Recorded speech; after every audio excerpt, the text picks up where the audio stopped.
being live streamed, live meeting. Got it.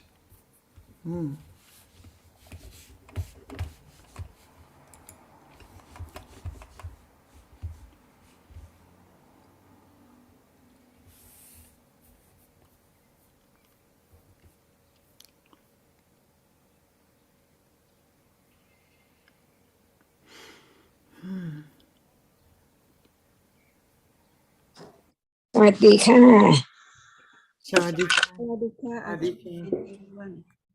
Ajahn.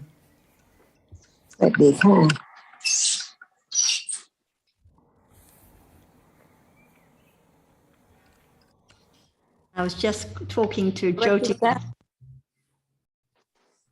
I was just talking to Jyotika about her friend Ajahn who recently passed away, and I was about to say that we have no idea. We make all sorts of plans and preparations and thoughts and think we won't do this or that, but until time comes, we have no idea what will be done or what will be said or what will be thought. So actually it's just like now, we have no idea about the next moment.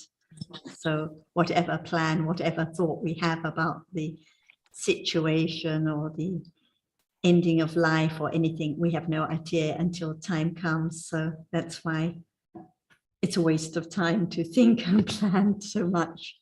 Better to just understand what life is at this moment.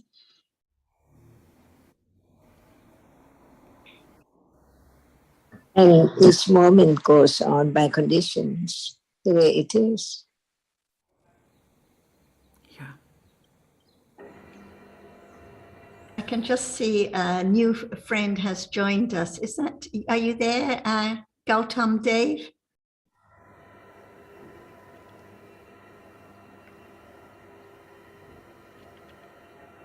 Can you hear me, Dave?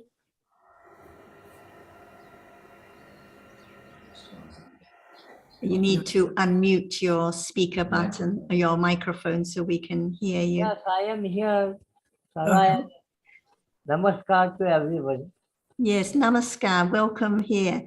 Yeah. Can we call you Dave, or how should we say your name? Yeah, Gautam Dave. Dave. Not Dave. Dave. Yeah.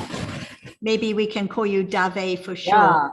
Yes. So Ajahn Dave, it's his first time to join us on Zoom. Dave has been joining our discussions on DSG. And so glad you could join us. Thank you. Also, please to be here. Good.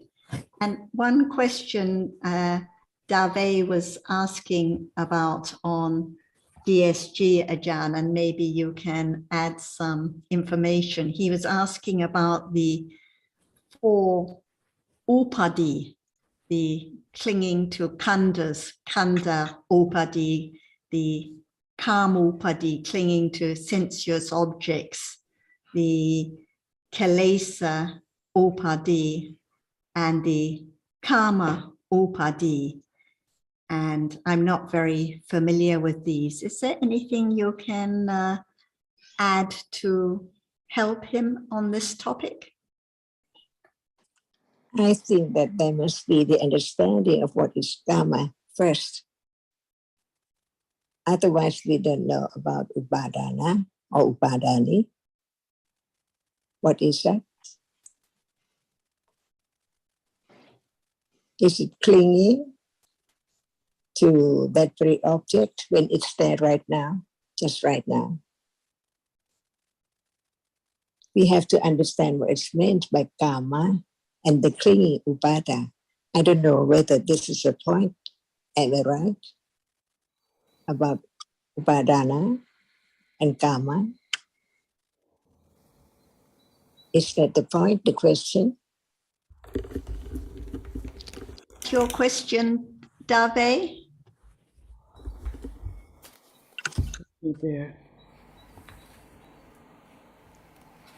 Or is that karma now, and whether there is clinging upadana now to karma? What is there? as it is something to be clung to. It's just daily life, any moment, at moment of seeing. It's the object of clinging, being attached to that which is seen.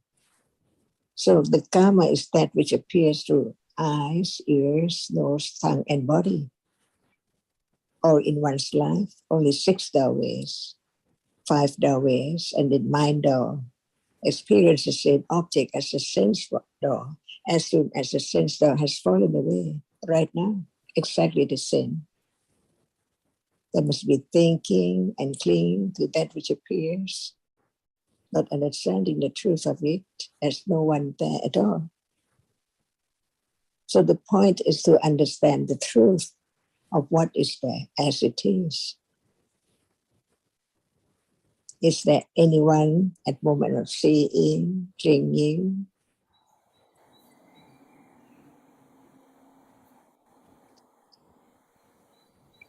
Just consider what is there in life. So true, not permanent at all. One moment gone and the other moment succeeds instantly. Never stop by conditions.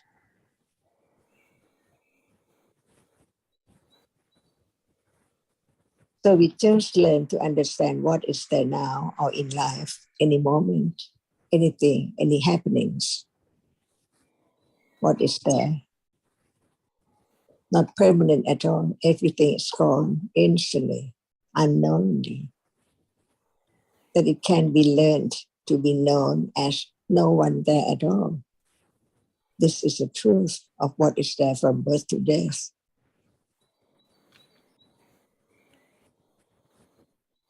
Next life or last life is the same, just seeing, hearing, smelling, tasting, touching. After death, it's birth again, seeing again, hearing again, thinking again, attached again, and so on. Just like now. Only object is different, but the reality, the seeing, hearing, just conditioned to experience what is there. As something so permanent, object of clinging, not understanding the truth. It's not there anymore to be clung to. But there is memory, just thinking is there. That's why the world goes on with the idea of something from birth to death.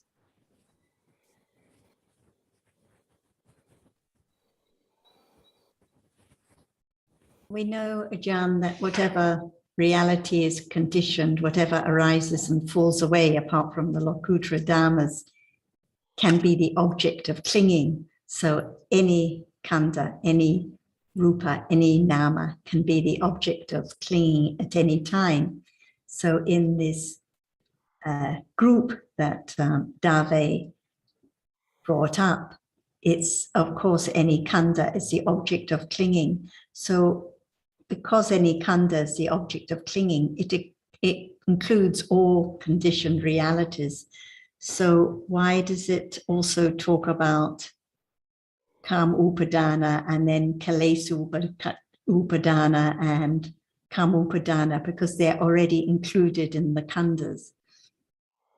Are we now talking about Upadana, the 4 Upadana, or what? Yeah, these are the, I think it's, I don't know if it's the same meaning, because this is the word upadi, kand upadi, keles upadi, kam upadi, and kam upadi.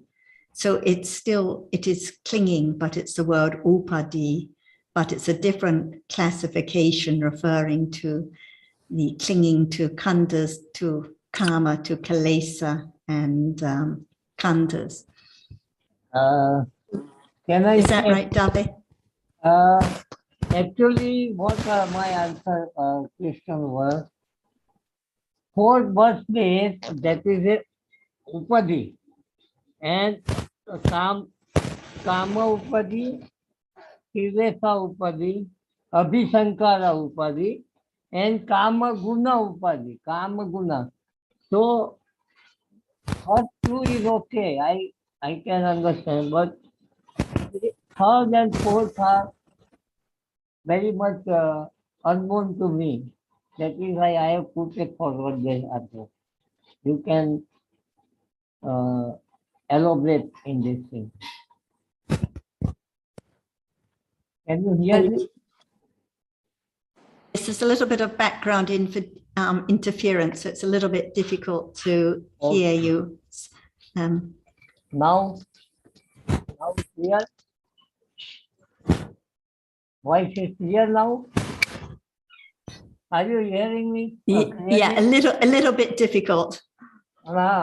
Second thing, I beg a pardon because my tongue cancer operation was there. So my tongue, my voice will be not as clear as you mean generally. So excuse me for that. If you can understand, whole upadhi is there. Kama upadhi, kilesa upadhi, Sapisankhara upadhi, and Kama guna upadhi. These are 4 birthdays which has been given in the text. That sort of things I wanted to know. I think Ajan's point, Dave, was we should start from the beginning and then we can understand step by step. So in the beginning, we have to discuss and consider what is Dhamma and then what is Khandha. So if we start with what is Dhamma now?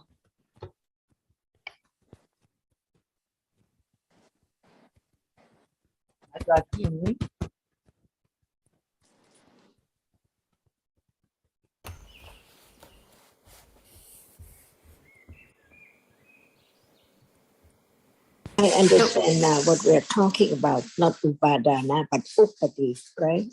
Upadi, yes, the 4 upadi, not upadana, upadi. Yes. Okay. Can we talk about the truth of a reality by different words, different aspects? For example, what is dhatu? See, it has its nature. It's the nature of only that characteristic. Reality cannot be changed. So upadi is exactly the same. As it's conditioned to be such, it has to be such. That's all. Just explain more a little bit about the dhatu. No matter when it arises, where it arises, it's conditioned to have its own nature as upadi. Like born to be or arise to be, conditioned to be. That's why we can talk just about one upadi at a time. The same meaning, the same reality, but different aspects. That's all. How many upadi are there? We can talk about one by one. The same as dhatu. By way of dhatu, by way of upadi, by way of upadana. Is upadi not a reality? Is it not a dhatu? Exactly the same.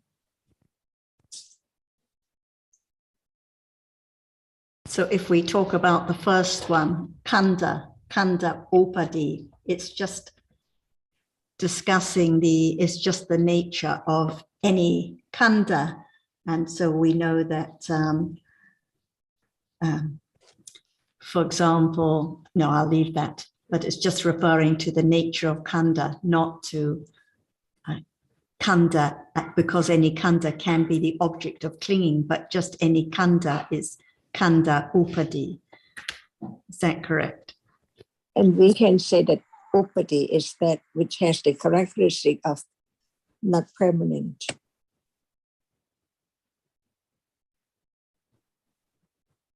That's why it conditioned unsatisfactoriness. Whatever is upadi is not satisfactory at all. Just think it in another way, another aspect.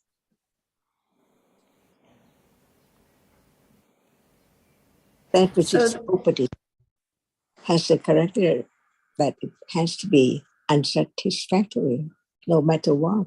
pleasant feeling. It's not unsatisfactory because it's not permanent.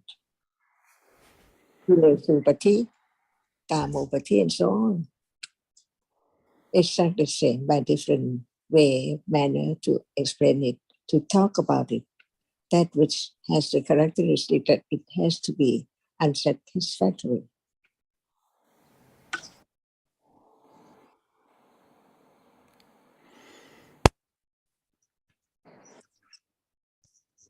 And that's why we read in the suttas that for upadi are what brings sorrow. Without upadi, no sorrow. So only the so then we read about when on attainment of enlightenment, how only for the arahat there is no more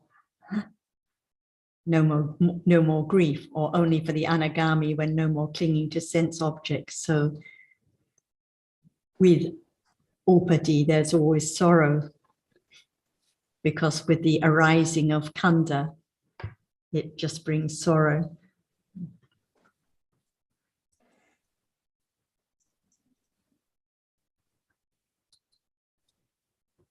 So here, upadi actually is referring to the arising of the khandhas. Because of the arising of khandhas, then there is the falling away and the unsatisfactoriness of khandhas. Is that correct, Ajahn? Yes, because for some like anagami, no more sorrow, no more such kind of upadi. But still, the reality which arises has its own characteristic, not permanent. It has the characteristic that it is itself unsatisfactory because it cannot last.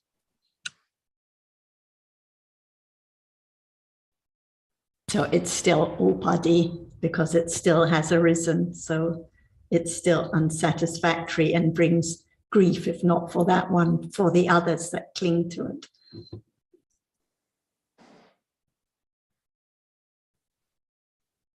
The understanding of the reality of a nature or a reality can solve any problem, any words that they have to be what Buddha taught about in different aspects. That's all. By way of upadi, by way of upadana, by way of asva, by way of kilesa, by way of khandha, and so on. And so the second one, when it refers to kilesa upadi, so this is just referring to the arising of it. It's just talking about any kind of kilesa, the arising of any defilement. Yes, and the because difficulty, the disturbance it brings. Because arahanta doesn't have kilesupati, but that is the khandupati. Right.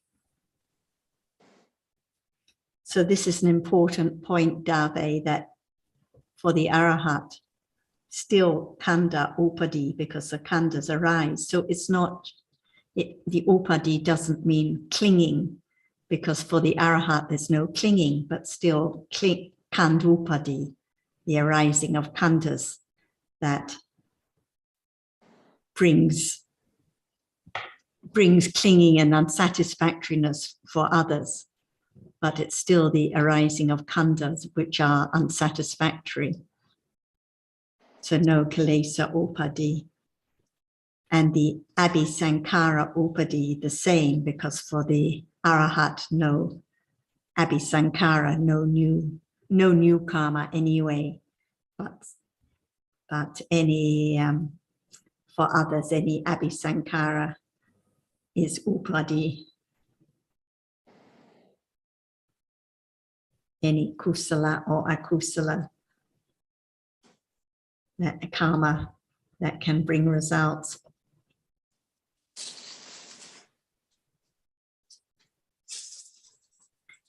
And the last one that Dave mentioned, the karma upadi or karma guna upadi.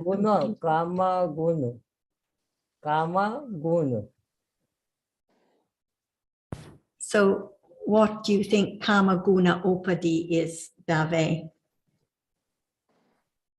Actually, the sensual, dormant, sensual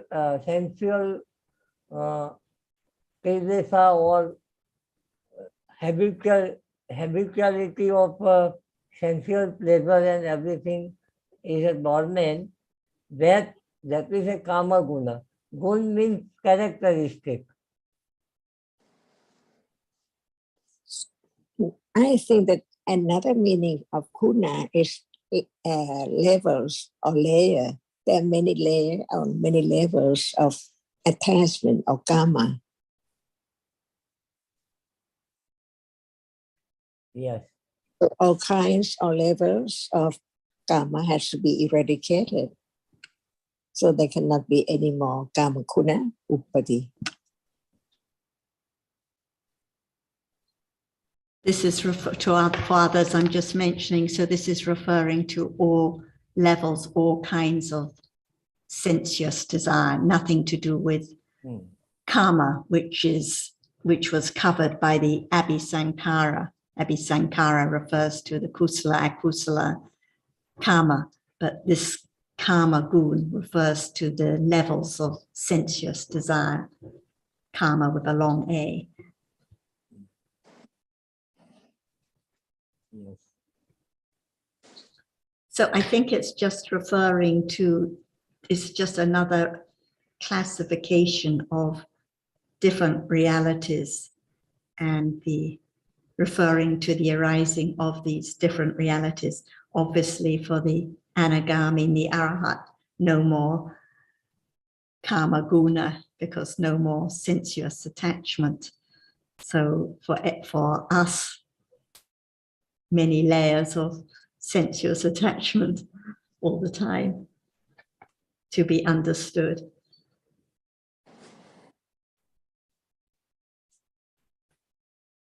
So the upadi doesn't refer to the clinging, but to the arising of these different dhammas, different realities, which is why at the very beginning, Ajahn mentioned that there has to be understanding of what dhamma is, like the attachment, the sensuous desire is referring to the lobha, the attachment now to what is seen, to what is heard, and so on, the arising of attachment. And rising of all dukkha. All are Rising dukkha. all dukkha. Upadi in a Hindi or in a Sanskrit or in a Pali, upadi itself is a dukkha. Then these are 4 days for dukkha to arise. That is, I understood, but I am happy that Ajahn has cleared out and you also cleared out in detail. Thank you. Thank you very much. Right. Thank you, Dave. Glad you could Thank you. join and elaborate. And when we say all are dukkha, what is dukkha? What do you understand dukkha to be? Dukkha is any sensual pleasure or sensual displeasure arising at 6 doors, and you are cling to it, becomes a dukkha. When you attach to the 6 doors subject, any subject, seeing or hearing, and you attach to it without understanding the reality that hearing is just hearing, seeing is just seeing, and sensation is just sensation. There is no one inside it. There is nobody is creating it. It's a process of cause and condition. That is why I understood. And what about the khandhas of the arahat, the visible object, the sound, the feeling of the arahat? Are they dukkha also?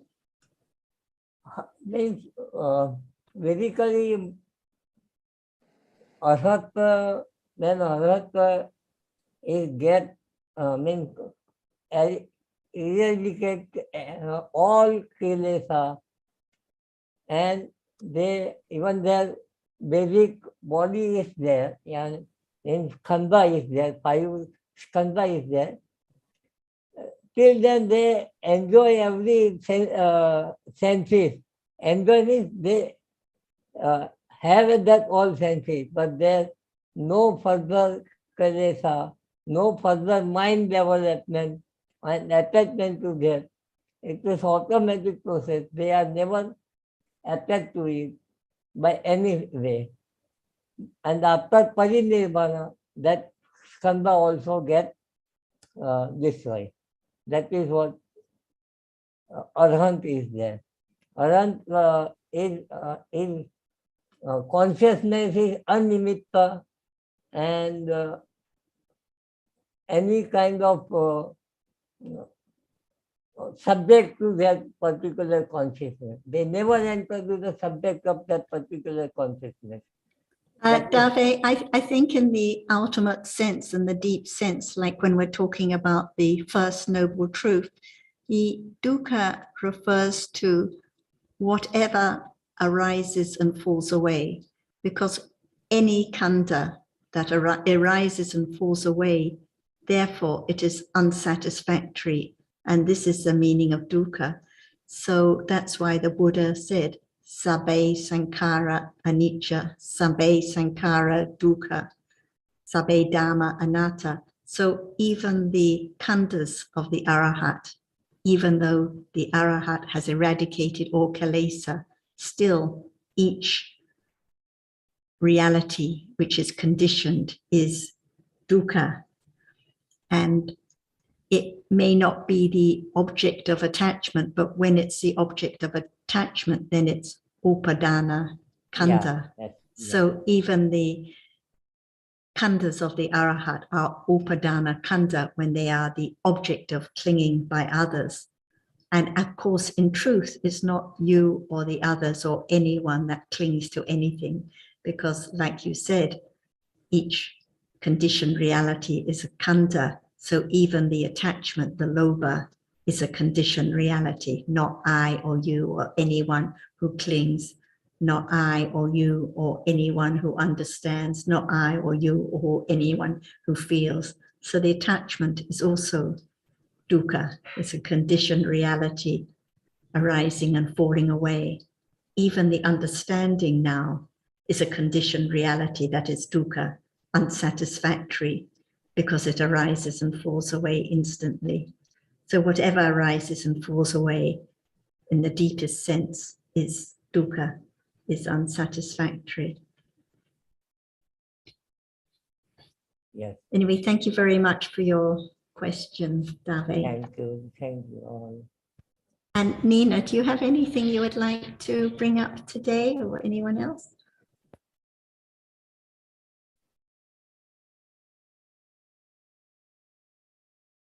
We can't hear you, Nina.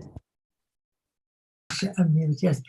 I heard Ajahn say the progress is so little at the time because of our kilesa that is accumulated, and it is not, it doesn't show up.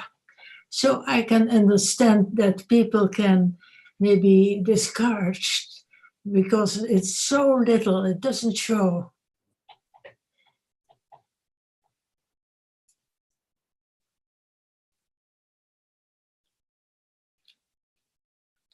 I understand that it is difficult for people.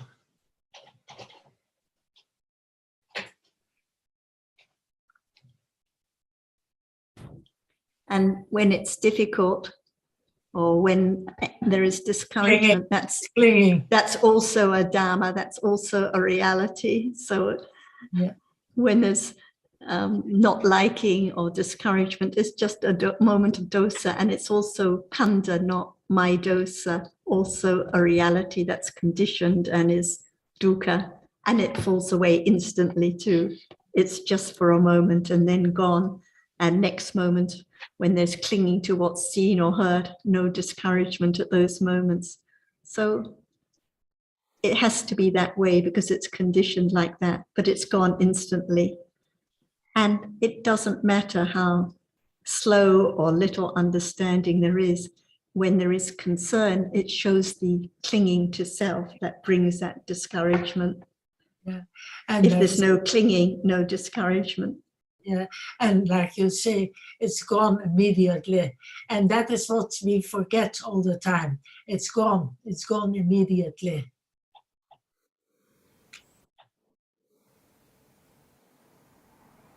And what condition discouragement? What condition discouragement? Clinging. See, Clinging. and anyone would like to have less of this clinging, but there is still clinging on any situation. Like, oh, it's so very, very subtle. It's so very far away.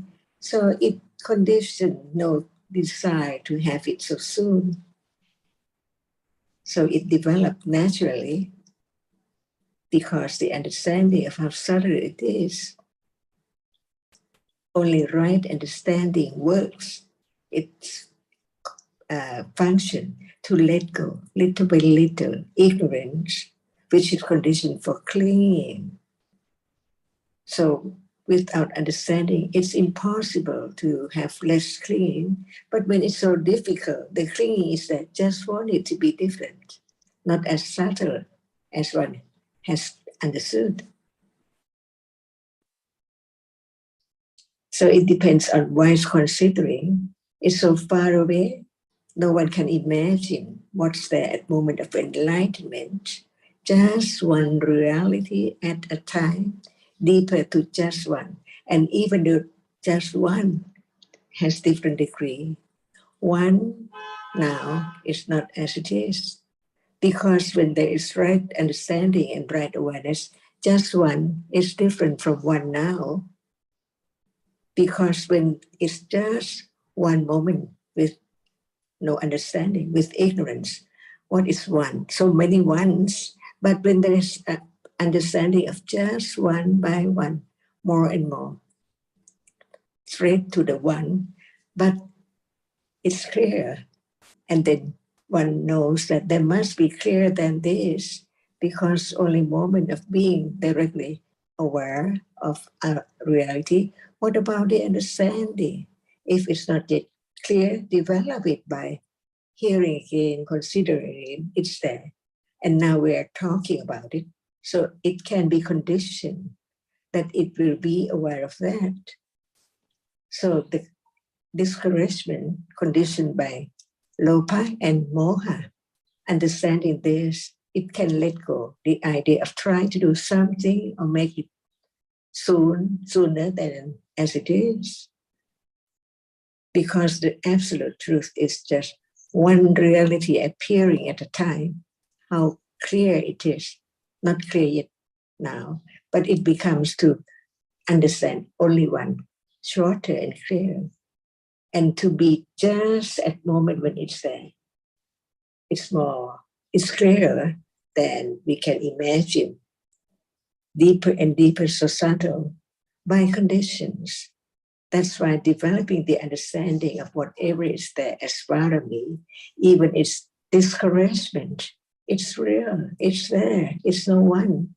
That's why before there can be more understanding of the nature of what is there as no one in yourself, there must be conditions for such moment in the day.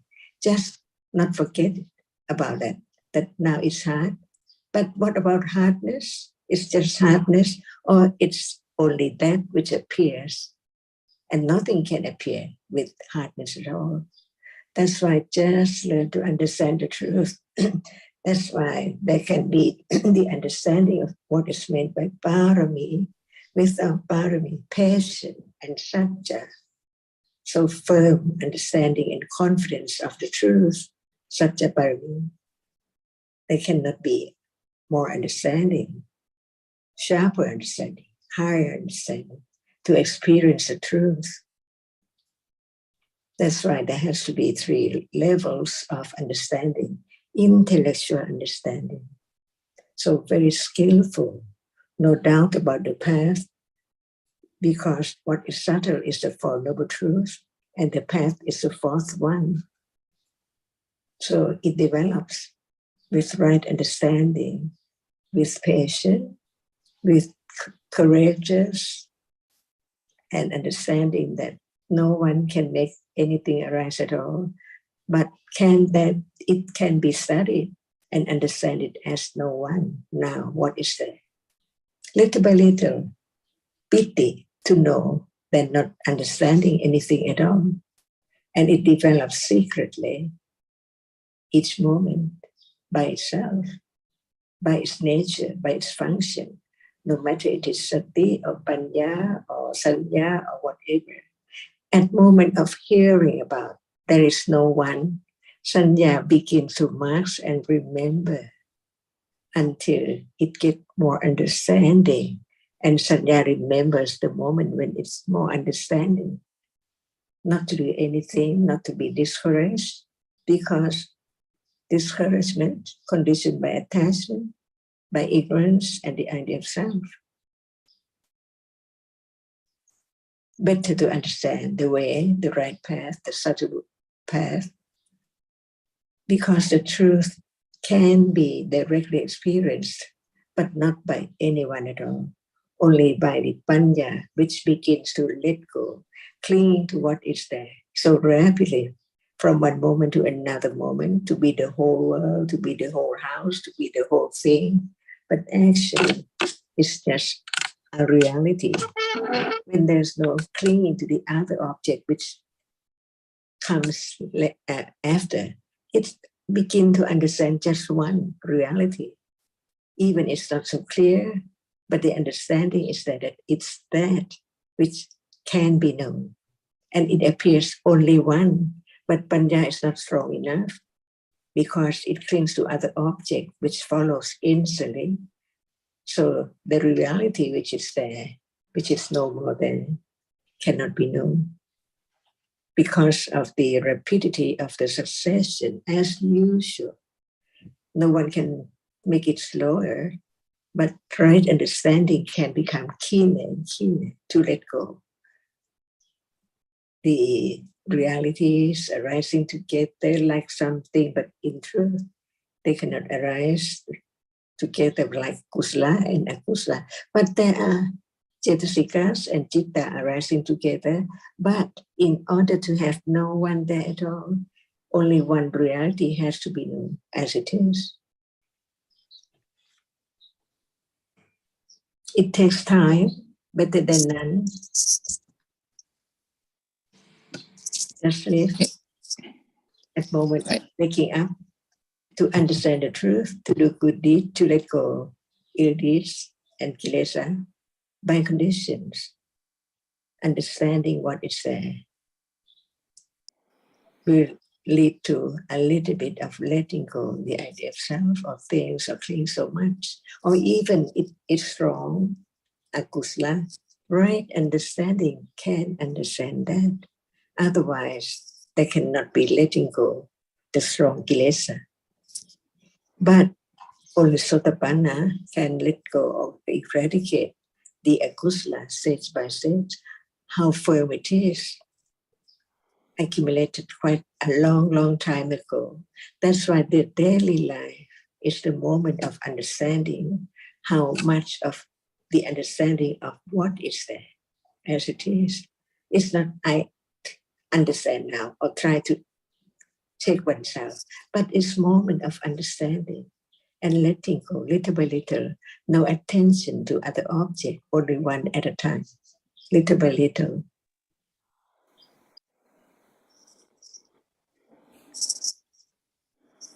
And Nina, I appreciate your point you made. I think it's a very true one. I guess what I would say, look, it can't, as you know, look, I know what I'm going to say, you know too, is that it can't be any other way. That's just the way it is. And that can help us to appreciate the conditioned nature of Dhamma. That's just the way it is. We would like it faster. Of course we would, but that's not the nature of Dhamma. And we're not here to confirm a personality perspective. We're here to understand Dhamma as it is and not how we would like it to be. And that might always come as an easy truth to accept, but it is true. That's why Achan said we have to understand first what Dhamma is.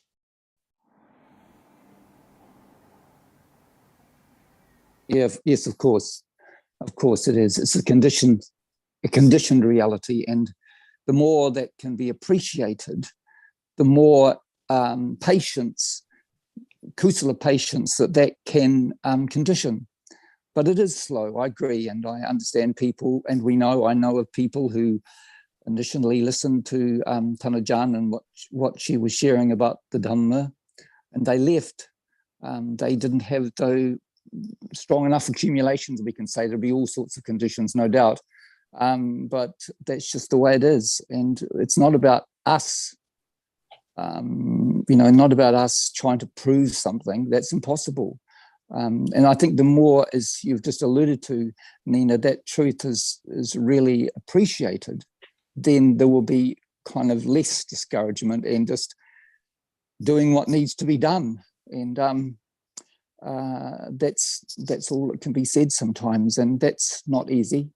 But I think it's only not easy when it's the idea of self, as you know, I'm sure.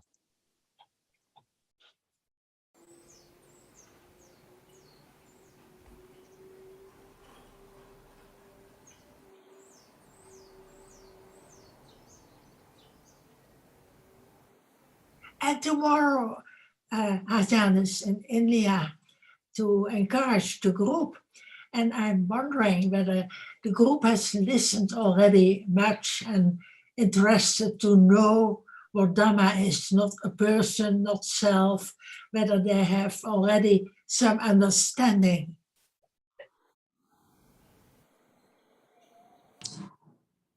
But it can be considered about just one reality at a time.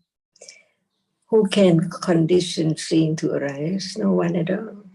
But what condition seeing pleasant object or unpleasant object, even that is conditioned by condition.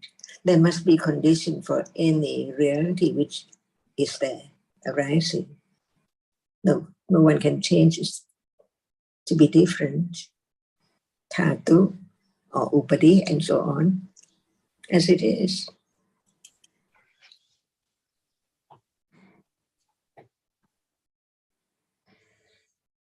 And as it is means no matter it's panya now or discouragement now or lobha now or visible object now, it's just another Dhamma not belonging to me, of no importance, because it's gone instantly, no significance. So it's only when it's taken for me or mine that it seems so important, the discouragement or the not understanding. But when there is understanding that it is just Dhamma and it's gone instantly, it doesn't matter if it's discouragement now, because it's just conditioned for a moment and then gone. So it is just the clinging that causes the difficulty or the disturbance. But even that clinging is just a Dhamma of no significance that has gone immediately, not my clinging or anyone else's. And when speaking to others, no matter here or in India or Thailand or anywhere, one just tries to help understand that there are just different dhammas, and it depends on the interest and the understanding. But even if there is no interest or understanding, it doesn't matter. One shares one's best, and then it depends on conditions and accumulations as to whether there is interest, whether someone would like to hear again and again or not. So no expectations is the best way. No one can stop another from having discouragement or being interested in other things rather than hearing the Dhamma, because each Dhamma is conditioned. Each accumulation is conditioned. It can't be any other way. So this is the gradual letting go with understanding, less minding, less clinging, less expecting, less disappointment, slowly, slowly.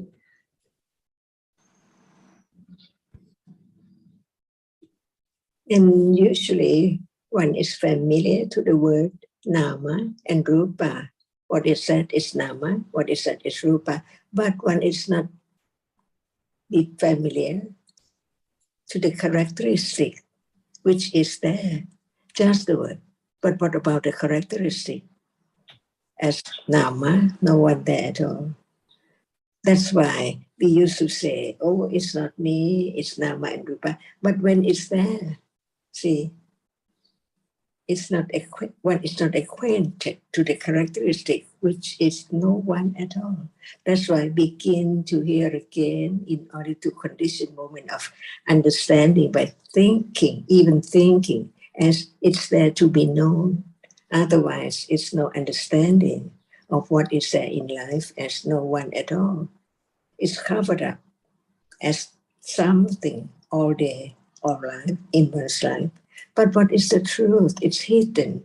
That's why I begin to familiar with the word, the meaning, to condition the understanding little by little at moment when it is awareness. It is not forgetful to know that that is what it's said, that is what it's heard, that is what it's known. But the characteristic, which is no one, is not there yet to be known. But it can be begin by conditions of firm confidence of the truth that even it's not I, but it's not show up yet. It doesn't matter because there can be a little more understanding until it just one shows up as it is. And this is the subtle teaching of the subtlety of reality that Buddha had to develop how great parami in order to realize the truth that anyone can develop from considering carefully, wisely about the truth, little by little, until it let go the idea of self at moment of being aware directly of that object with just very little understanding, but it's the beginning. Otherwise, one is familiar with the term, with the meaning, but not the characteristic of that which is now appearing. The seeing is not I. Hearing now, gone, everything. As we have learned, as it is, little by little, to be directly understanding the truth of it when it's there. Right now, by conditions, patience to understand the truth that it's so very subtle. It's very deep too, covered up more and more each moment of experiencing an object with no understanding.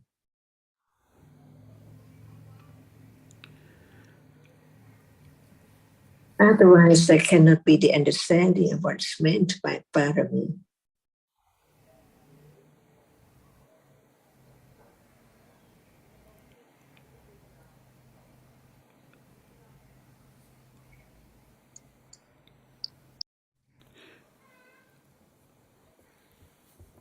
So Ajahn, does it make sense then to encourage myself to study instead of sitting for TV? And that is panya, which understands what is understanding and what is the object of understanding, little by little, right now.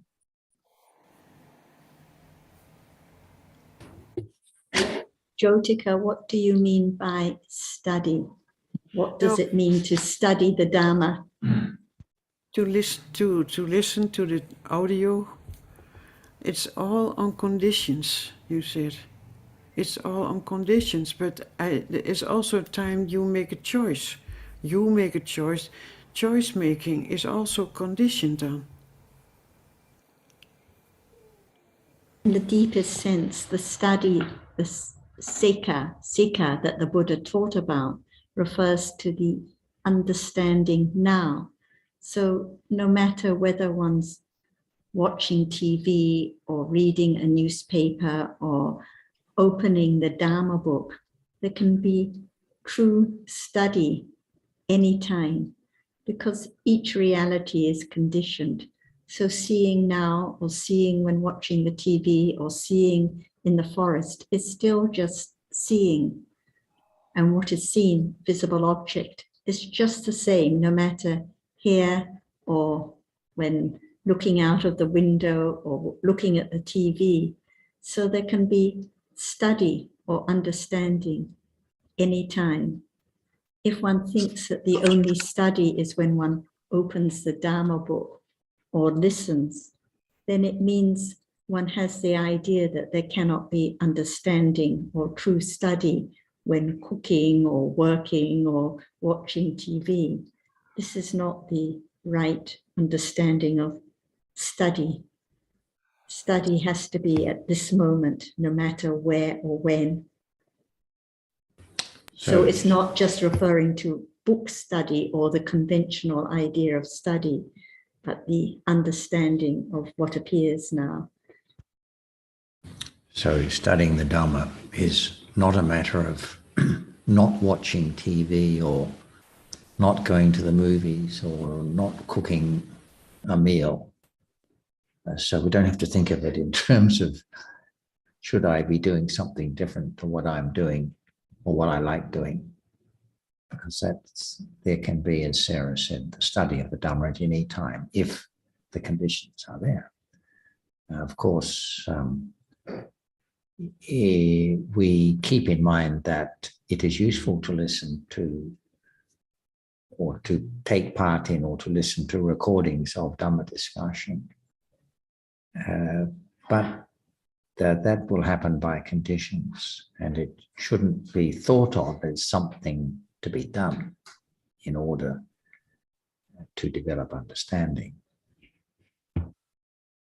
Sometimes one joins a Dhamma discussion, but the moments of thinking about the TV program or about the cooking or about many other topics. So each moment, each seeing, each hearing, each moment of thinking is conditioned.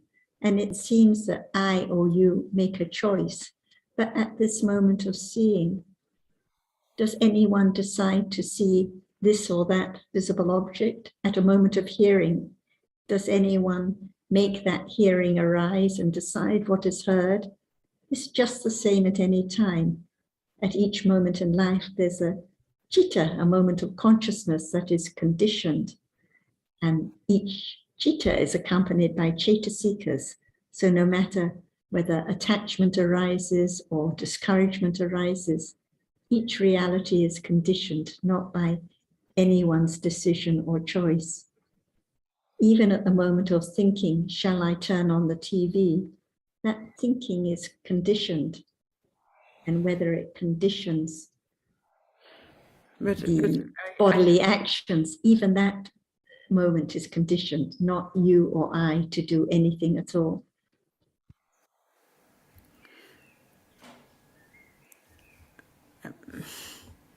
I still find the difficulty in, I have the chance to go to sit for the TV and to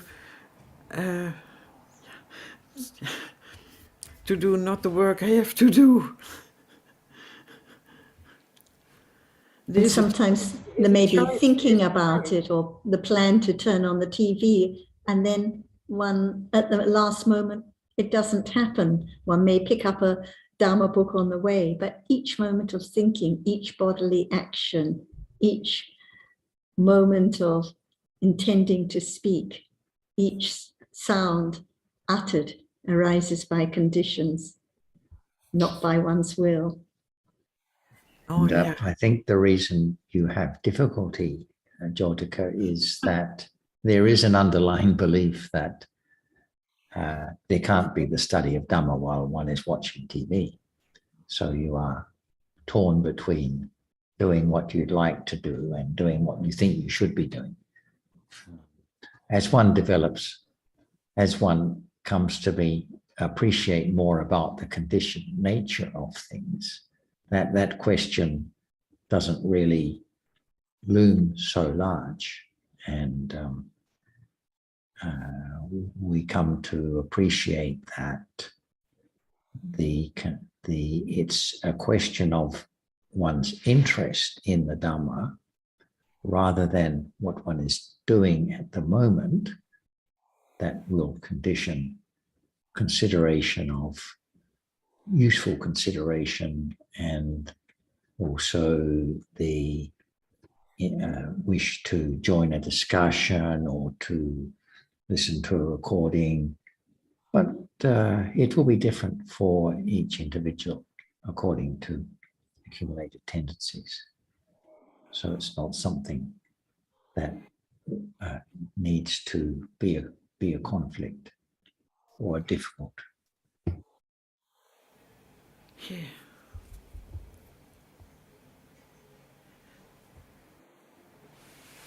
And thinking that it's not so good to watch the TV or to read the newspaper or this or that. It's just thinking, and that thinking is conditioned by clinging to. Sometimes I watch TV, sometimes I read the newspaper, sometimes I open a Dharma book, sometimes I write posts, but I never think, oh, this one is the Dharma study and that one isn't, because there's confidence that there can be understanding at any moment at all. So no matter what the situation, like this afternoon, we looked at the surf competition at the beach. I never think, oh, this, I shouldn't do this and I should do that. And because seeing is seeing, hearing is hearing, the understanding is far more important than any idea about any situation. And what we're discussing now is a point of difference between what you would hear here and what you will have heard or learnt from your study with meditation teachers over the years. And I believe you've had many, many years of studying meditation or practicing meditation and so forth. So it will be the case, as I'm sure others here have found, that old habits die hard. And it's not so easy just to let go of the ideas that one has held for so long and believed in so strongly for a long time. So it shouldn't be expected that everything suddenly becomes easier and clearer. Is that right, Shanti? So all the encouragement. I'm just a baby. Jyotika practice the whole life long. It's such a burden, the idea that, oh, TV is bad, or I shouldn't have enjoy this, or I shouldn't do that. It's not the natural way. So whether there's pleasant feeling, unpleasant feeling, discouragement, liking this, liking that, it's all by conditions. Especially when one possibly measured one's progress by reference to how much TV one watched or how interested one was to read the newspaper and this sort of thing. And now it's all turned upside down, but still those ideas are there and will keep arising from time to time.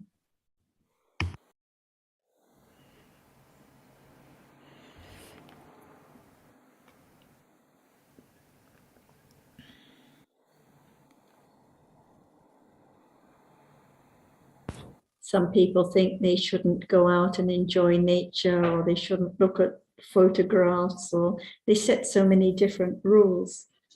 But this is not letting go of the burden of clinging, because we're lay people.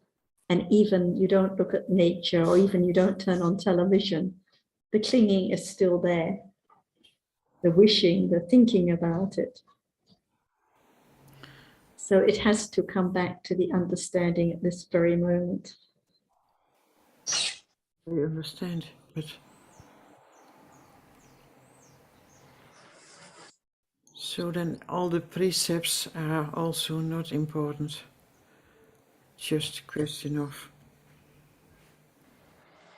it's conditioned or it's not conditioned, or. I think the precepts rise naturally, don't they? When progress of realities goes towards more understanding?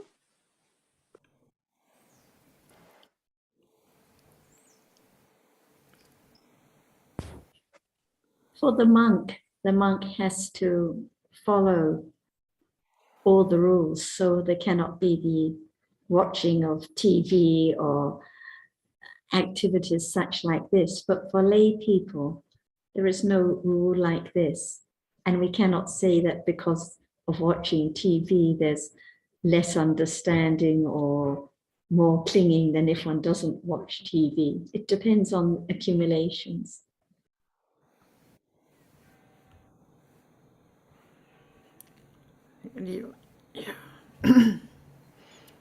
But the accumulation is growing also with what you do, isn't it? The accumulation depends on the understanding or the ignorance right now. So the ignorance now and the clinging now conditions more clinging.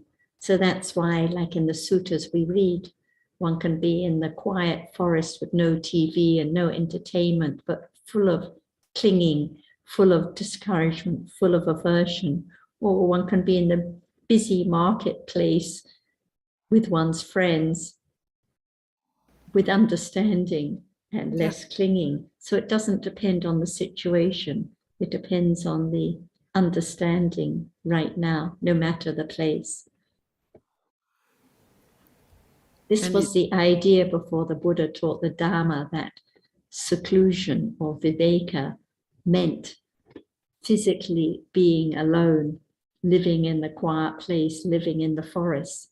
But the Buddha taught that the true meaning of seclusion is the giving up of attachment now, no matter the place, the time, the occasion, through the development of understanding of what is conditioned.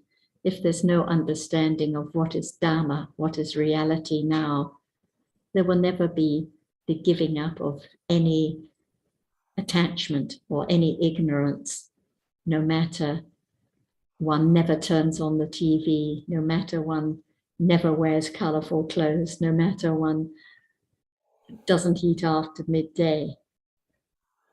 What is important is the understanding, which leads to the very, very gradual eradication of defilements, but only through the development of understanding, especially the understanding that what is conditioned is not self, not anyone who makes any choice, not anyone who controls anything at all.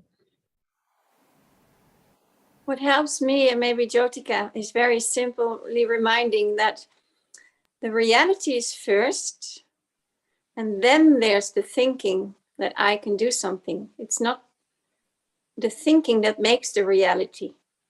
So if I choose to do something, the reality has already passed. So anything, if I'm interested to listen to the Dhamma, or if I'm interested to watch TV, the reality has already been there for me to be able to think this or be interested. Maybe it's helpful. Now, there is this thought, well, if I do this, then I can look at the TV, then I see that there is a longing in me. And then I make a decision to follow it or not. Yes, and you But think it? It is not me, then it is the condition I have to see. And just this, yeah. But the fact that you're thinking that is because before that, a reality or many have already arisen and fallen away. And what you described, Jyotika, it's all the story about me, the longing in me, the this and that, and trying to have less craving and less longing. It's not the understanding of Dhamma, of what appears now by conditions. But to no see matter that, longing, no matter discouragement. If it's trying to have less longing or trying to have less discouragement, then it just shows the strong clinging to I again. It's not the natural way. But to see that there is a longing to do something, is a reality, isn't it? It's a reality, and like Chanti said, it's gone instantly. Yeah. It's just a Dhamma that's gone. No one can stop it arising. Yeah. It's not my longing. It doesn't matter. It's unimportant. It's gone instantly. But there can be understanding even then. It's just a Dhamma. To make a choice is also a reality. Thinking to make a choice. The thinking is conditioned. The thinking is real. Yeah. But in truth, the thinking I can make a choice. The thinking is real, but I can make a choice. It's just an idea, many ideas. Well, that's an idea. Because in truth, there's no one who can make any choices. So it's just an idea. So thinking is real and it's gone. And at another moment, thinking about another idea, thinking all day about different ideas. So the thinking is conditioned and then gone instantly. Jyotika, you've mentioned a few times about making a choice. What is the kind of choice you are talking about here? When I have a lot of work to do, yeah, and I would like to listen to the audio from Saturday, and I do not find the time to listen to the audio. There, I made the choice to do the work I have. What is there? You know, the email to answer, to do another thing, to make a. That's also choice. So this is normal daily life, though, isn't it? We all have Yeah. choices to make. Yeah. We'd like to do one thing, but we feel something else needs doing first. I would like to listen to the audio in the morning already. You know? No one's stopping you. No one's stopping. Yeah, the stopping me is the work that is there. That you know. So, what is the thing? It's very real. It's very. And I also see that I try to find this thing from it is all conditioned. So I go with the flow, with the conditioning. So it is okay. I'm satisfied that I do the thing I have to do. Mm-hmm. But there I see that is there's the I think. There's the I. Well, but we think a lot about ourselves. That's normal. It's not thinking about oneself is not the same as having an idea of self. It doesn't have to be regarded as something that's not good. No. It's just normal the way life is and how we approach it. Our thinking is all self-centered. That's normal, natural. Most of the time we think about ourselves. But that's not to say that we are, that's not the same as the wrong view of self that is sometimes referred to. But anyway, who's counting the moments of thinking about self or having wrong view or doing this or that? It doesn't really matter because it's there by conditions. So the task is always, and this I find a helpful reminder when there are such dilemmas, it's not the situation or what kind of reality is arising now or anything like that. It's all to do with the development of the path is to do with having a better understanding of any reality that might be appearing at the present moment. And of course, that can only happen by conditions. So most of the time, there's no attending to the reality that's appearing at the present moment. It can't be forced. No, I know.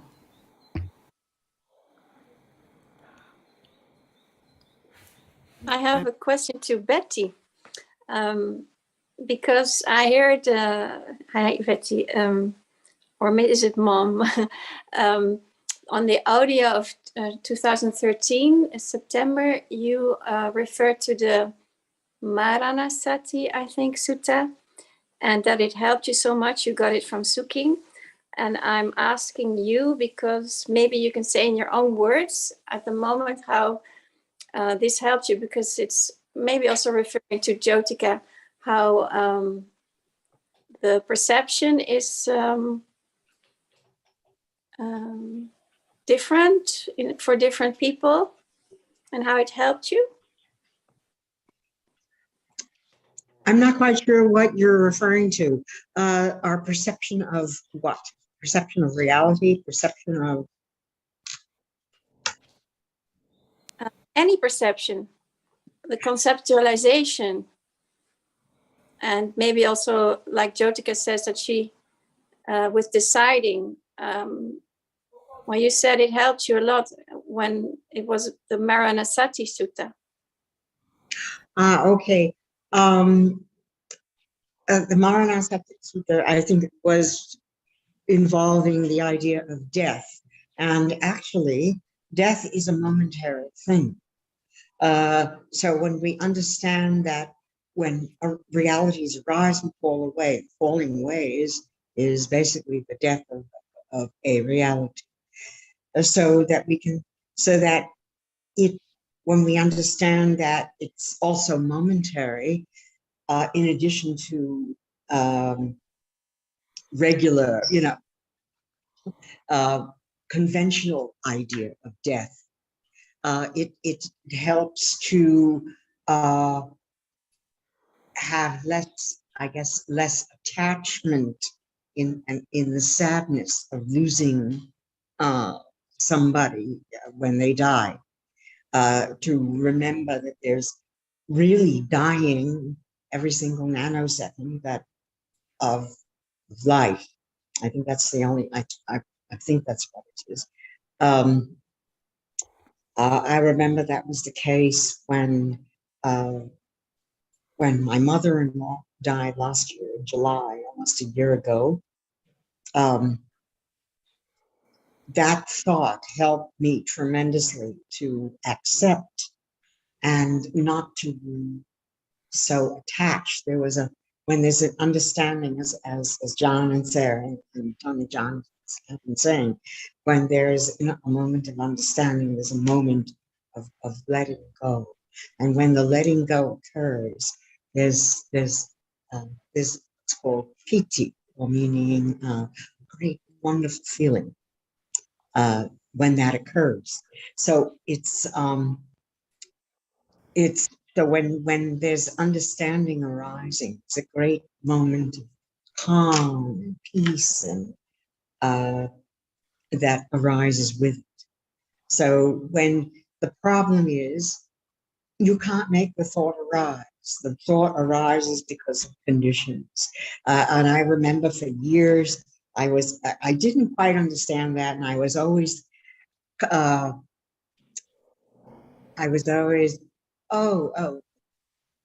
why can't that thought arise when I want it to arise? Well, there's no need to make it arise. It's not going to arise when I want it to arise. This is no I. It's just the conditions that are present that will make it arise.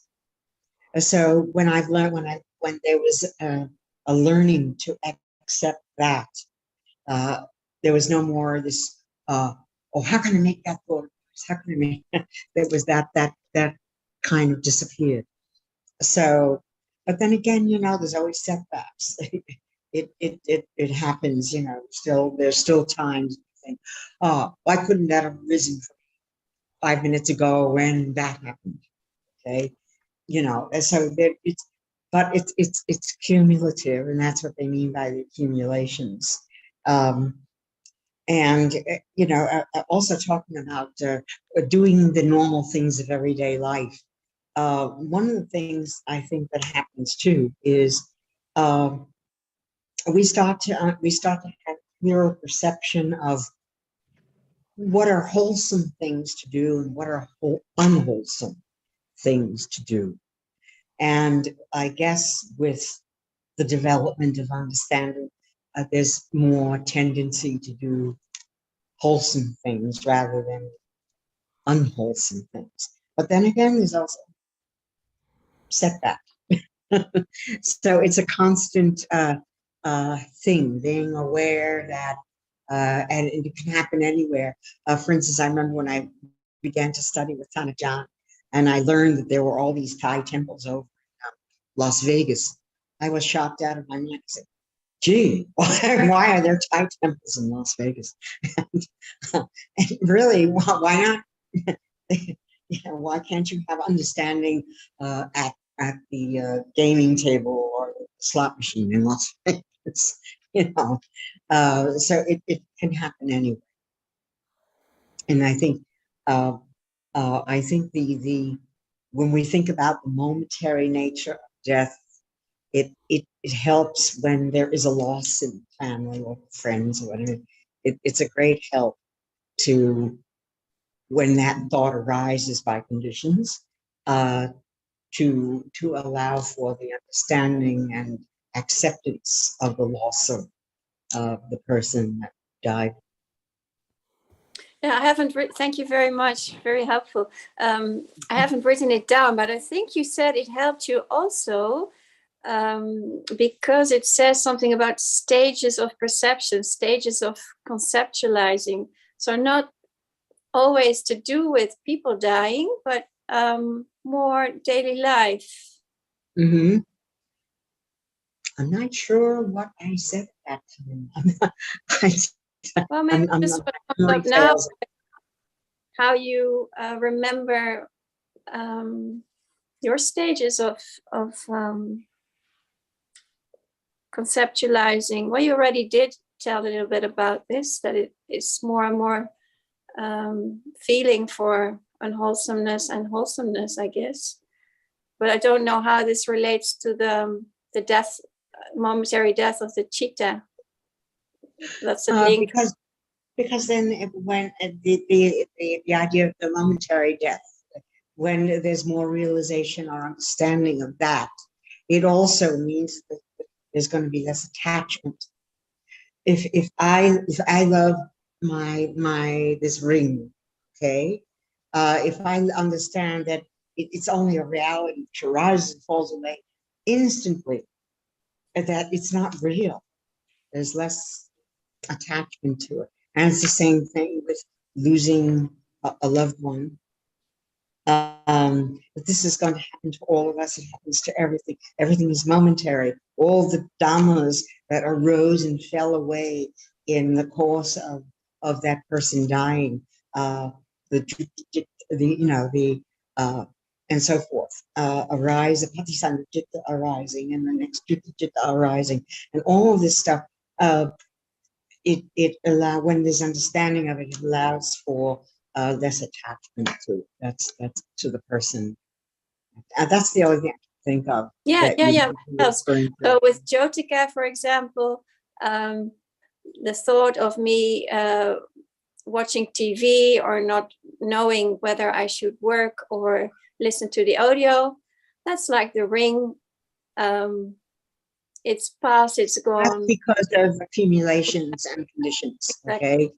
Yeah. So clinging like that either. Like for instance, sorry, say that again.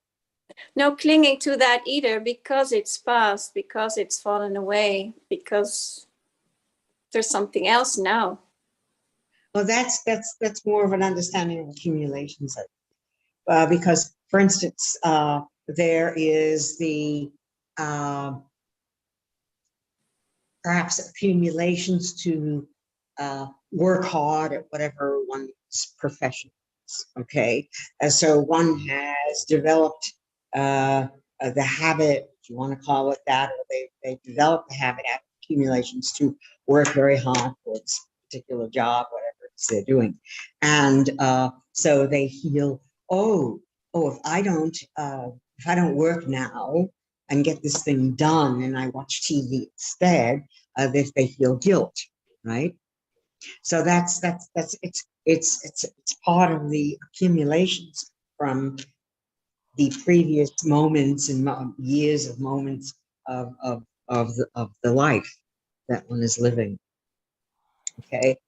I know I used to be a much harder worker. Now I'm very lazy. but I find that you know, even though I'm not reading Dhamma, but I make sure I'm here every Saturday. But then again, I'm doing that with an eye, a sense of eye. I'm going to open up my machine and turn it on. That's I am doing all that stuff. Okay, because I know this is a good thing to do and to listen and learn. But I know I'm doing it with an eye. But we're doing it with an eye all day long, you know. Thank you very much. Oh, you're quite welcome. I love hearing you talk as well each week. I hope that was helpful. Is there anything else that I can say? Always what you want. Yeah, it's very it's such a slow process. But when Jonathan talks about and Sarah talk about patience, that's one of the very so when patience develops more, that along with other Bharami will also develop out of those 10 Bharamis.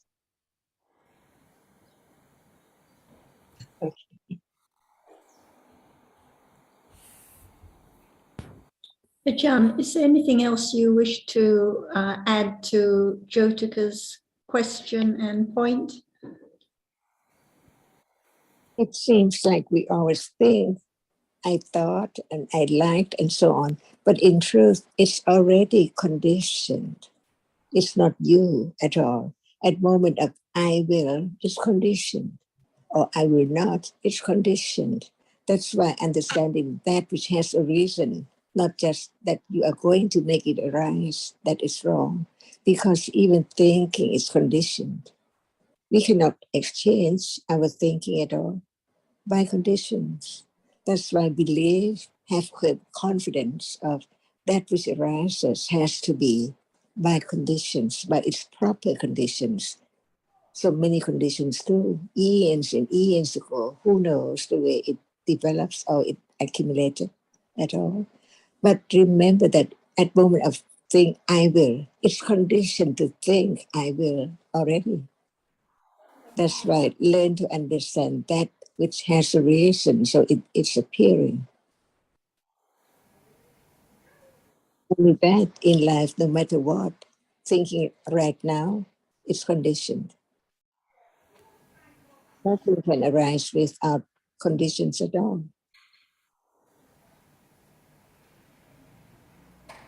So that's by condition too, arising and falling away. What about understanding? The experiencing which arises to experience sound is not I or anyone at all because it's gone. So what is meant by awareness or direct awareness is the understanding that it's there as it is, to understand the nature which cannot be taken for anything. Depends on what is its nature. Like sound, there are so many different sounds, but that very sound which is heard, if there is awareness of it, the awareness learn to understand the characteristic of that which is no one at all, as just it is. So that is the understanding, that even understanding of developing understanding as a self has so many, many degrees or levels. There are so many realities now, but what can be the object of awareness is by condition, not by anyone at all. No selection. We think that we select, but in truth, no one there, by conditions. Only a moment of thinking and then gone. Another moment, think again about the other thing to do, and so on. All are dhammas in a day. Just understand more and more to be developed into the moment of direct understanding with understanding of the truth, which cannot be taken for anything at all. Even right now, consider it, understanding it, but that is not enough because it's not moment of understanding the reality, the nature of it with awareness. So it's just thinking about it and understanding what is meant by what is now appearing does not appear well at all. So what is meant by well, much different from this moment. To learn to understand the truth, that is the way to let go the idea of self, the clinging to try to understand it so strongly, firmly, when there's not enough understanding of the truth of each reality as it is.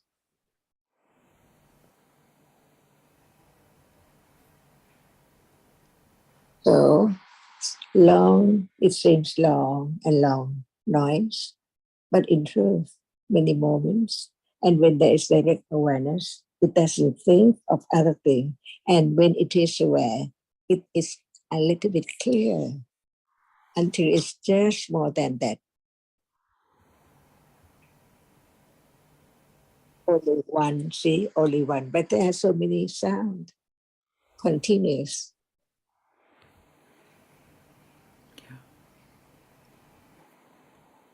Do you hear that too? Or only I hear it?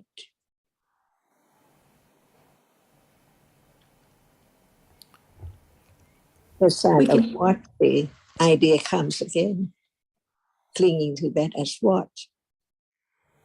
That's why I understand what is meant by clinging or ignorance.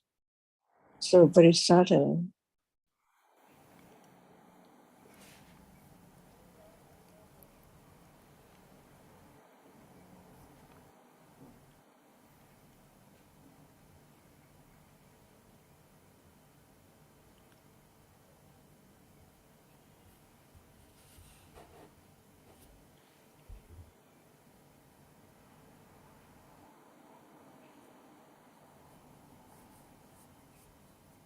Ajahn, I think we have to consider again what you said.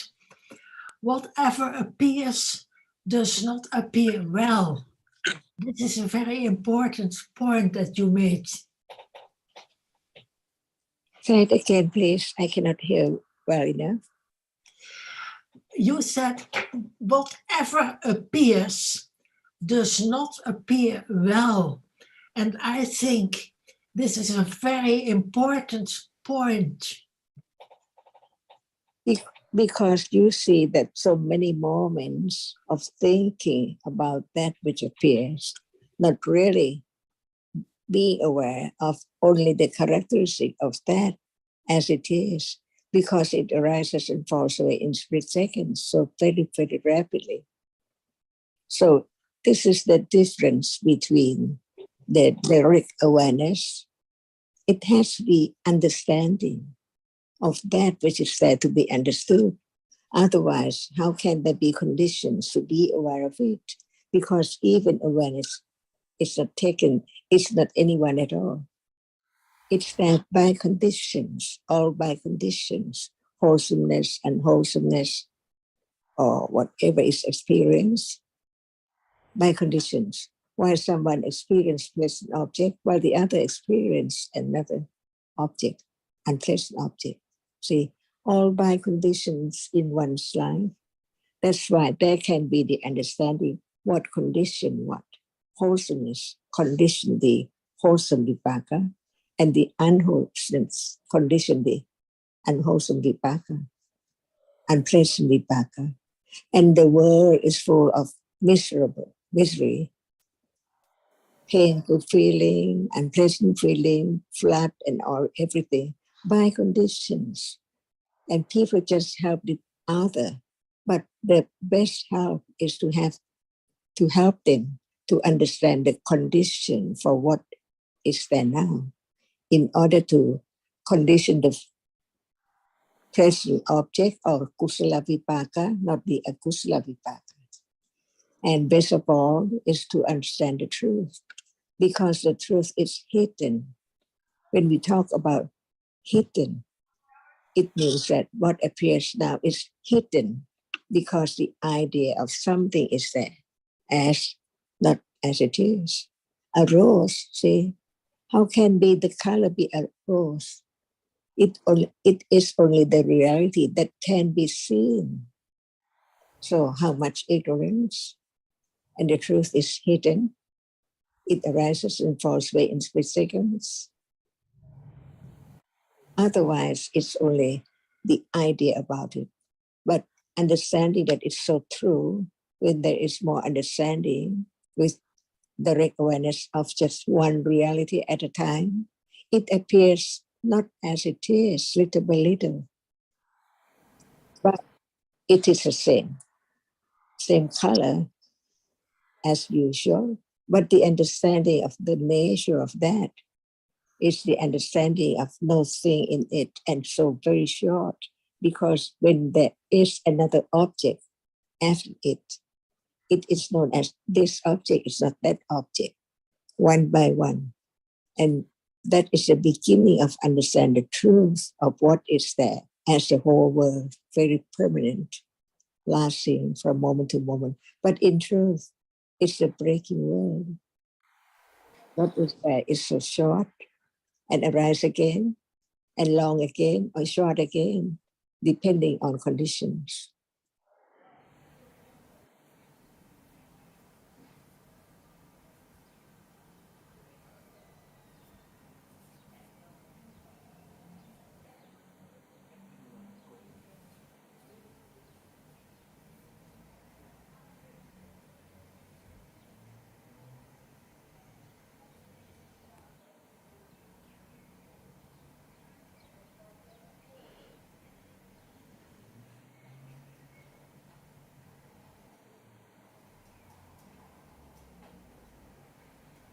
And Dave, you put a comment that you would like to hear more about different paccaya. So the point is to understand that the paccaya is not in the Dhamma, but each Dhamma is conditioned by different paccayas. The paccaya is the condition, and the paccayapana is that which is conditioned. For example, seeing now, it is conditioned. It's the paccayapana, conditioned by the eye sense and the visible object that's impinged on the eye sense, the karma in the past, and the different chaitasikas that arise together with it by sahajata paccaya that you mentioned. So whatever we're talking about, no matter it's khandha or kilesa or frustration or difficulty, whatever dhamma or dhatu or upadi we mention, each one is conditioned in different ways. So we learn more about how whatever appears now is conditioned in order to understand that there really is no I that decides anything, that controls anything, that makes any choices, just different realities conditioned in different ways. So different rupas condition each other by sahajata paccaya, such as the four primary rupas. They arise together and condition each other. And they also condition the other rupas that arise with them. The chitta and chaitasikas that arise together always condition each other. And we learn that each chitta now has to have its base, its support by nisya paccaya, for example, like seeing cannot arise without eye sense as base, as support. And only one chitta is ever present at a time. So when chitta is present, then another chitta cannot arise, and so on. So gradually we can learn a little more about different paccaya, but the point is just to understand that the reality now, what appears now, is conditioned not by not made to arise by anyone or anything, just by different conditions.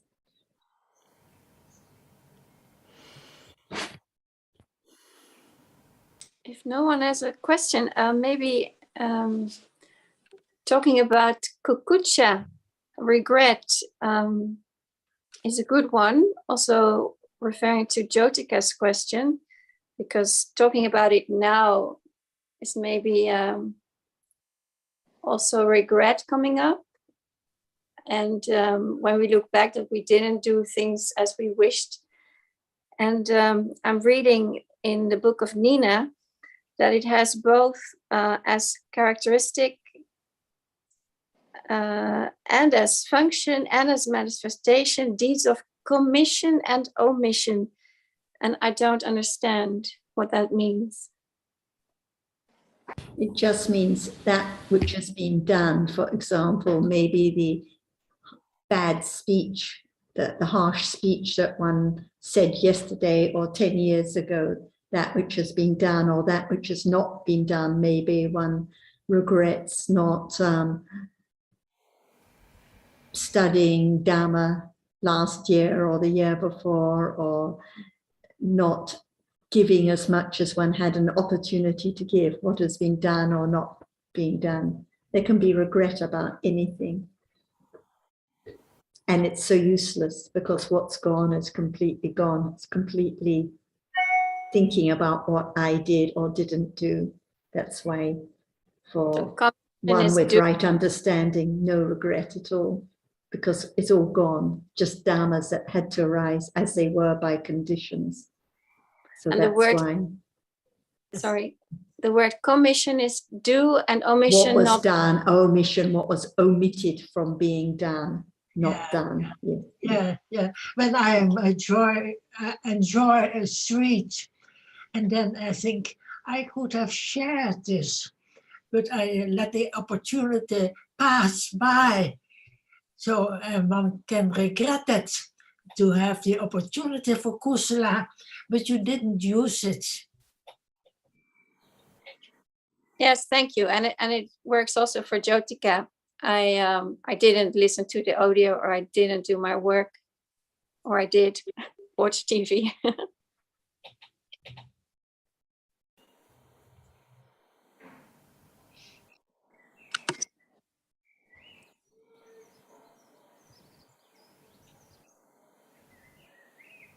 Is there a condition right now?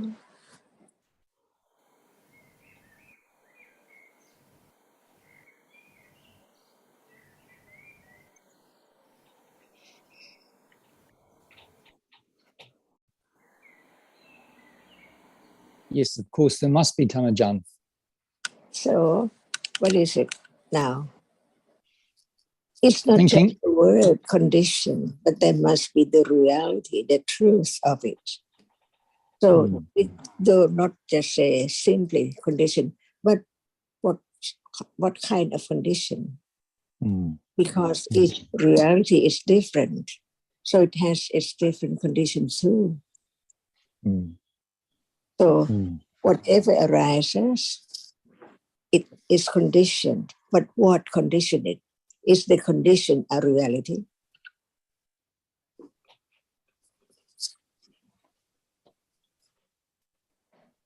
Is the condition Loosely, but there can be more precise understanding to let go.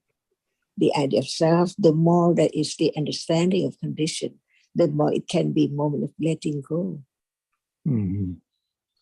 When so of each condition, each different, not only one condition, and the truth of it, the reality of it. What is the reality of this condition, and what is the reality of that condition, or is there no reality as condition? That's why there can be more understanding of this very moment as conditions too. Otherwise, there cannot be a moment of letting go without understanding the condition for each moment.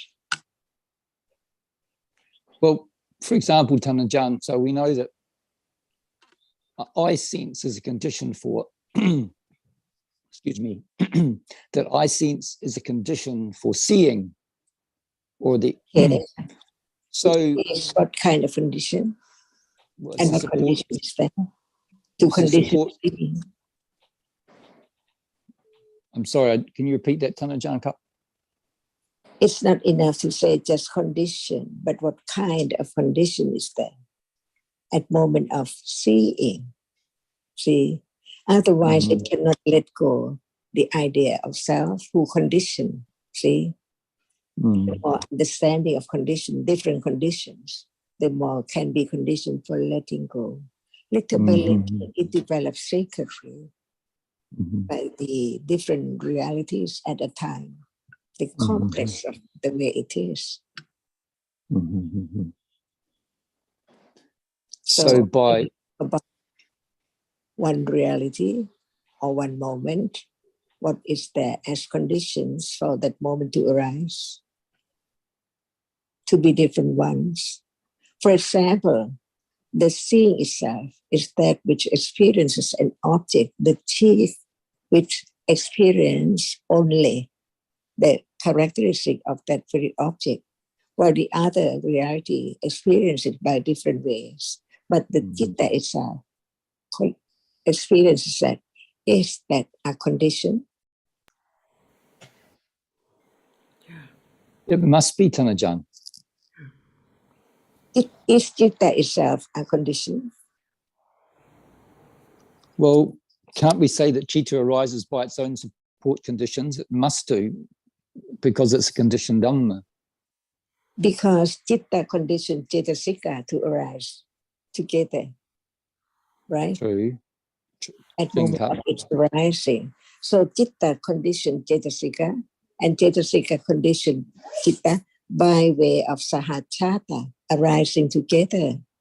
That's why at any moment citta arises, there must be cetasika, and that citta condition cetasika to arise, and cetasika condition is by way of arising together.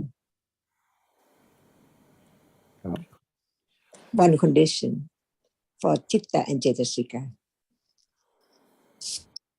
And since they can experience the same object at moment of arising together, they experience the same object because citta experience that object, and cetasika also experience that object by its function, its characteristic, not as citta's function at all.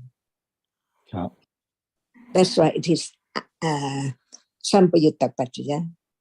The nama arise together, experience the same object, all the way together, see, and arise at the same base together, see.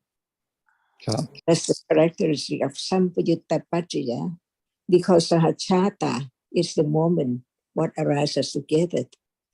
At that very moment is together. Sahachata arises together. But sampayutta is only nama, citta and cetasika, because they can experience the same object, arise at the same time, fall away at the same time, and arise at the same base.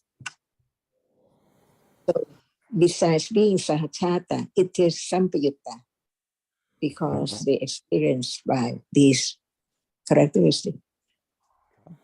So, Tanajan Cup. That's why we understand two objects, two conditions, sahachata paccaya and sampayutta paccaya. So does citta and rupa arise at the same moment, arising? Well, rupa arise with citta at the same moment when citta arises, right? Citta the rupa conditioned by citta.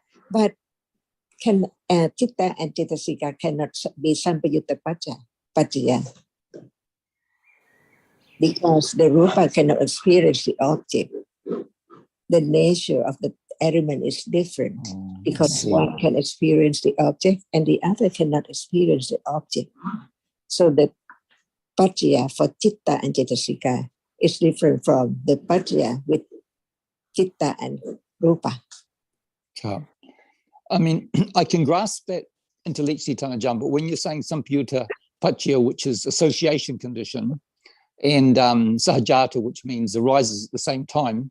That distinction is not entirely clear to me. Can you speak a little bit more about that distinction between association or Sampayutta Pacchya and Sahajata? That's reasonably clear to me. But the idea that you've just brought up there of Sampayutta, you've raised the example, of course, that Rupa can't experience anything, and that is somehow connected with Sampayutta Pacchya. Can you explain a little bit more about that, Tanajankap? Because they are both nama arising together as experience the same object. See, no one can separate citta from cetasika. Impossible. No. Same nature, same kind. The reality which experiences arising together, experience the same object, fall away together, and it has to arise and fall away at the same base, rupa, vatu, hataya vatu, and so on, depending on what kind of citta is there. So we learn to understand just one pacchya to another pacchya, to understand, not just to recite the word or the name, but to understand the truth. Mm-hmm. Mm-hmm. So, for example, the primary rupas condition each other. They rise together by Sahajata Pacchya, but they cannot be Sampayutta Pacchya because they don't experience anything. They don't arise at a base. So Sampayutta Pacchya can only refer to the arising of namas, but Sahajata can include the. You mean rupas? Sorry, Sarah. So rupas cannot condition each other by Sampayutta Pacchya, but they can by Sahajata Pacchya. So Sampayutta Pacchaya reminds us how closely they are associated. Only the namas, only citta and cetasika can be Sampayutta Pacchaya, not nama and rupa cannot be Sampayutta Pacchaya. That's why Ajahn mentioned at the start that for each reality, each Dhamma, we have to consider how it is conditioned and how it is conditioned for other Dhammas. So any reality can be a condition and is conditioned. It has to be both the condition, the Pacchya, and the condition, the Pacchyapanna.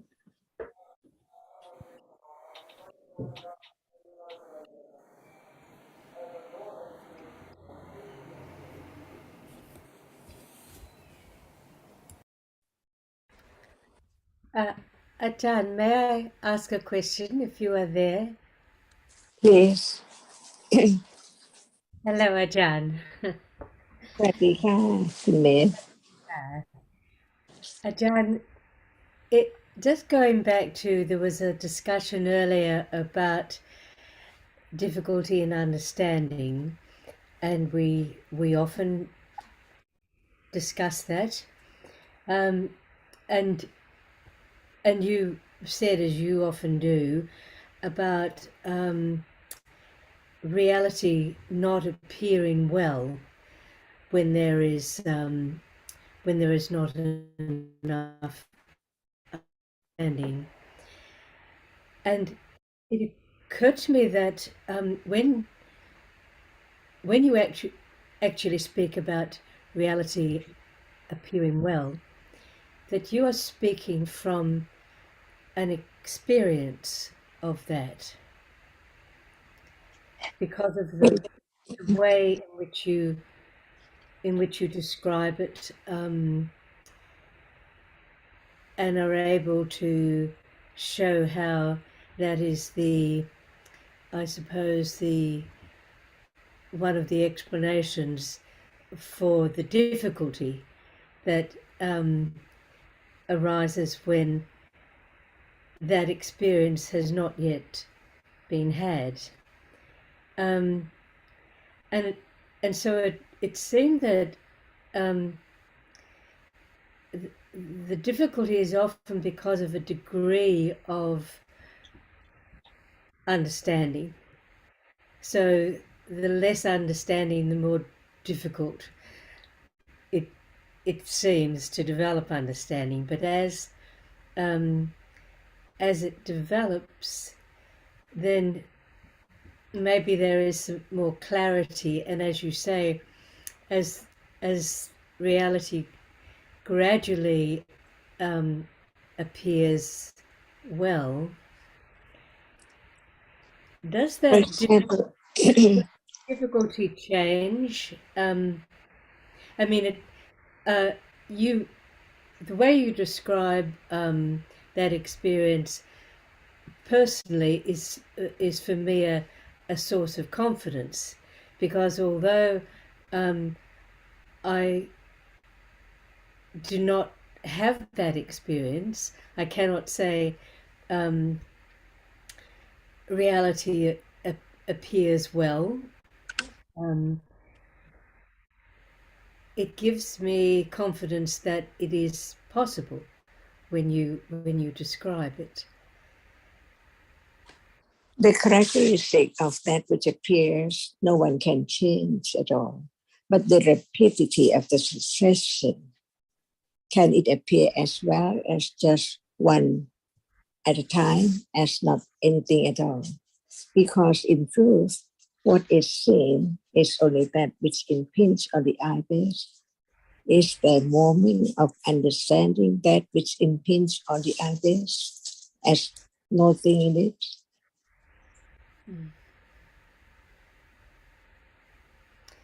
Well, it's.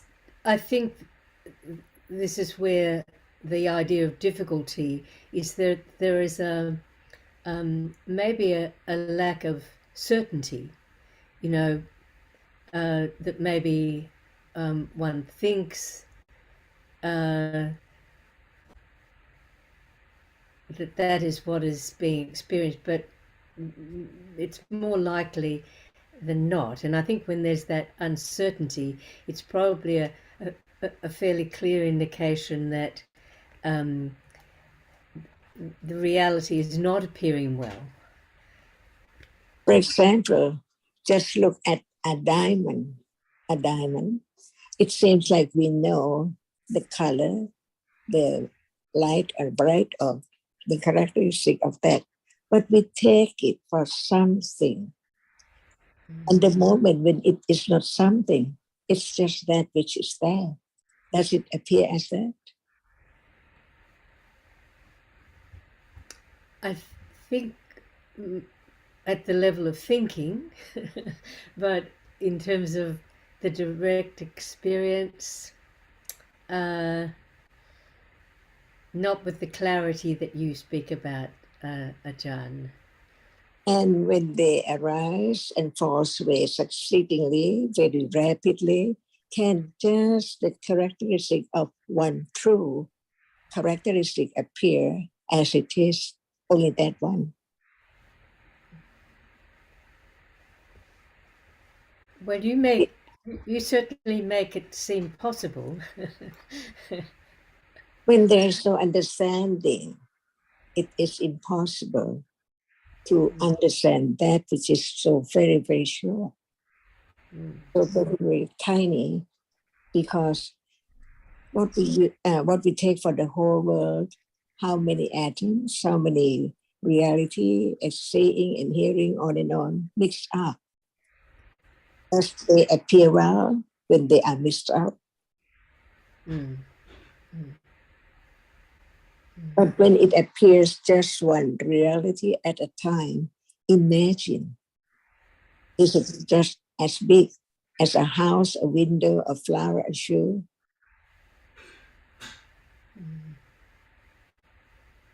So when we talk about the Kalapa, how many Kalapas? And when the Kalapa does not appear as Kalapa, does it appear well? No. All depends on right understanding. That's why we get lost at moment of seeing because of ignorance, taking the shape and form of something all the time. The nimitta, That's why there can be the understanding that it's the world of nimitta. And what is nimitta? Many, many moments, very short, in split second, see?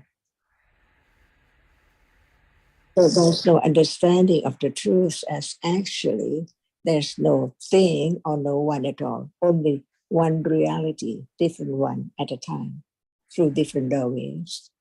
And in life, no matter life in this world or other world, there must be 6 doorways to experience an object, only 6. But we think of many things, the world, the countries, the whatever is there, so permanent, something that road, the train, the airplane, and so on. But in truth, what is there? To be known clearly as it is, as not anything at all. And that's meant by it does not appear well. Yes. Even that which is heard does not appear well. Mm. Mm. Not as just one, very short. No one, no world, only that. It appears well then. To be known as it is, no thing and no one and no world. Big world like we live in the world. Actually, nothing at all, only that reality appearing, just one characteristic, one moment at a time. One moment is one nimitta of many moments.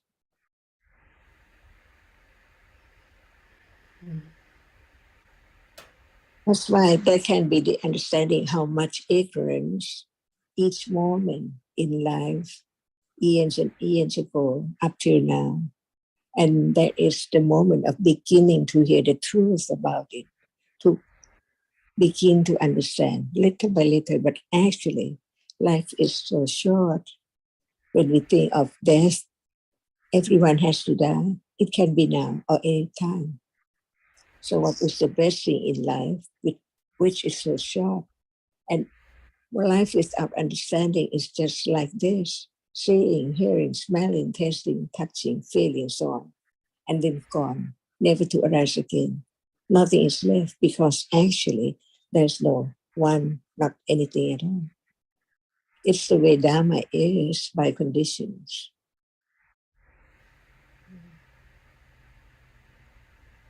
So when there is the understanding of what is there as a truth, there can be the understanding of how dark the world is, darkness of ignorance, and everything rolls on in darkness, not understanding the truth at all. But the truth can be learned with the one who has enlightened the truth about the truth, to be considered, to study, to be truthful to the truth. That's all. To be truthful to the truth. Better than ignorance, not understanding anything that arises and falls away from birth to death, just like this, arising and falling away all the time by conditions. No understanding what is what at all. Clinging to that which is there, no more, but take it for something permanent. And this life is known until death, no more. And next life is known to death, no more. Only that. Passing on and on and on and on and on to end up in this life. No memory about this life. Who will be last life and who will be you next life, unknown. But condition that on and on and on non-stop until it ends up when there is a moment of enlightenment, the truth. The truth appear to let go when there is the right understanding directly of it. That it is as what Buddha taught, that can be known from now on. At moment of seeing, there's no hearing. So at moment of hearing, why there is seeing? What does it mean? Very short moment of what is there, arising and falling away, one after the other. At ends up, no more. And condition to arise again, no.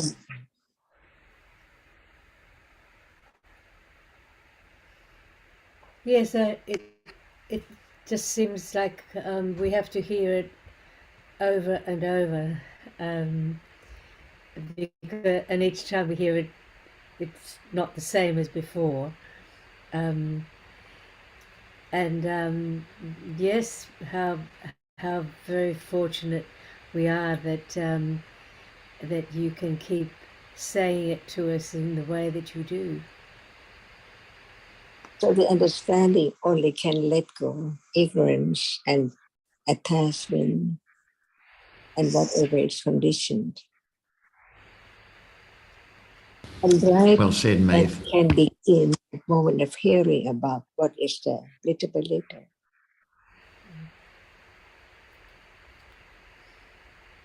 Yes. It develops to the degree of understanding more and more about each reality. But it takes time by condition. So whatever is there has already arisen.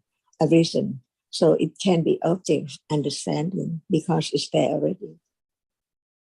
Right now, thinking is conditioned. Whatever is there is conditioned. Ignorance, attachment, aversion, whatever are all dhammas conditioned by their proper conditions. That's all. This is life. Life is just experiencing the objects from moment to moment. And then gone, not me again after death. No more. And life begin again to be who knows what. By conditions, understanding the truth, that's all. And I think that it's time